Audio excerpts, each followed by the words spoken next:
Today guys, gagawa na natin ng short review itong Black Armor Tech leather gun belt ni Core Essentials. 2 weeks ago guys, pinadalan tayo ni Core Essentials. So sabi nila, gawan daw natin ng honest review itong EDC belt nila.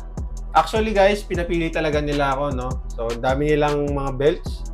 Nahirapan talaga akong mamili kasi ang daming magaganda. So naisip ko guys, mapasok tayo sa opisina. Kaya ito yung pinili ko, yung leather gun belt nila. Sinuot ko na nga pala to guys ng 1 week straight sa office. And ang masasabi ko lang dito, napakaganda, komportable, magaan, and syempre matibay. So far guys, wala naman ako na-encounter na problem or any discomfort sa belt na to. Ang price nga pala nito guys is $59.95. Kung i-convert natin sa Philippine peso, nasa 3,400 plus siya. Kaya guys, kung interesado kayo, pwede nyo bisitahin yung kanilang website, coreessentials.com.